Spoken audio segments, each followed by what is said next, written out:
I have never played a Metroid game, and even though it feels like the term Metroidvania has been thrown onto every single 2D game with exploration, I've only played a few games in the Metroidvania subgenre.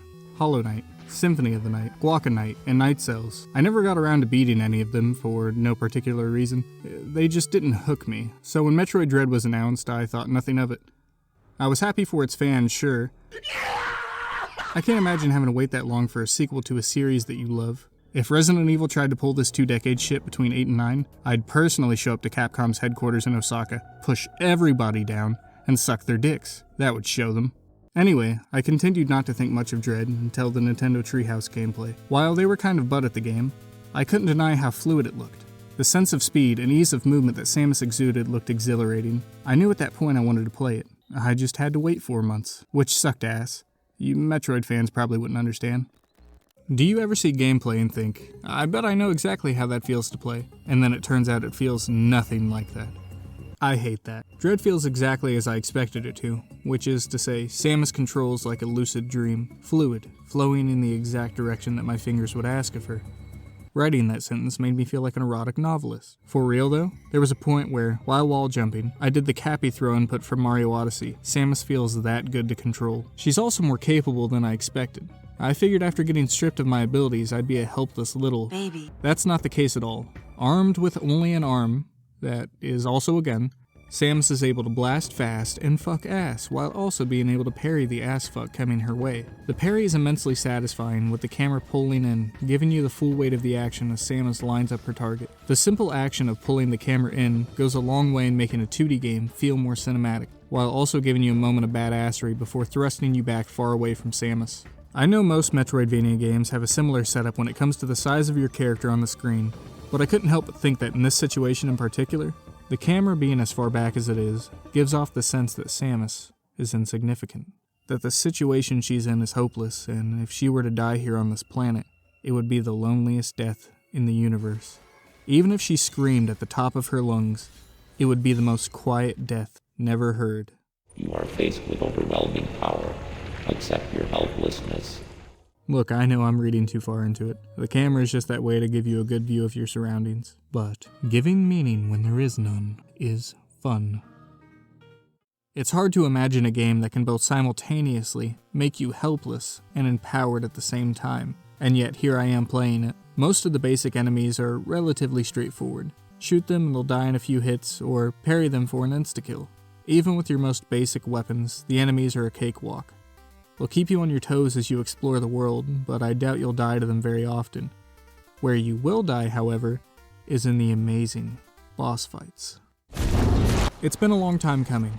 I'm honestly drawing a blank when it comes to any great recent boss fights that reward pattern memorization and quick reflexes. The closest thing I can think is Cuphead. There's not a bad boss in the bunch.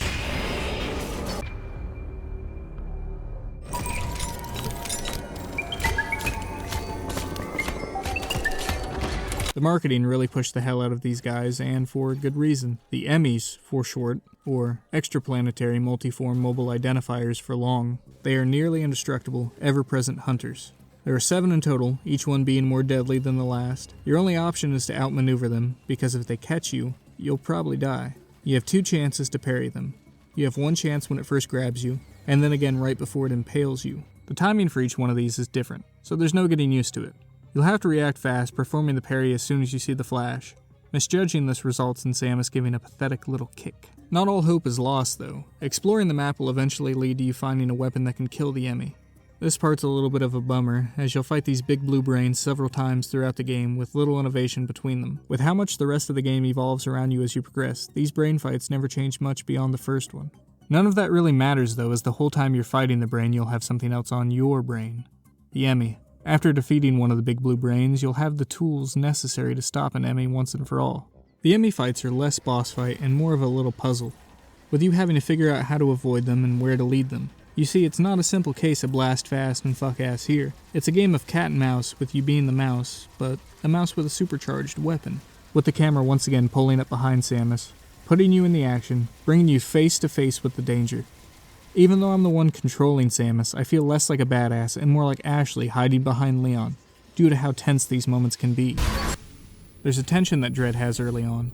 with the music subconsciously working its way up your spine. It plays out less like a standard song and more like environmental ambience started a band.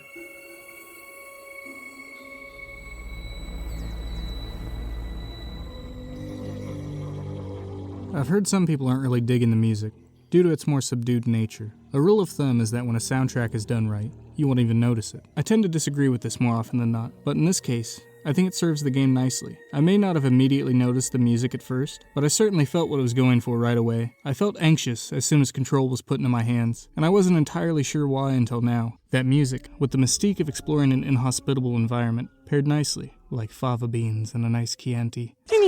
You would think what I described would be enough to make a game great, yet that's not even the core of the experience. Exploration is the foundation, working your way around a huge map, not entirely sure of where to go, or how to get through some doors, slowly chipping away at the map until you reveal all of its interconnected beauty. At the center of exploration, there are the upgrades. There are so many to be found, many of which are used as keys to get to new areas. It's as if, at the beginning of the game, someone handed you one of those big novelty janitor keyrings and says, "Here you go, I locked all the doors," and then slid the keys under. Bye-bye. Oh, and clean up the galaxy, you glorified space janitor.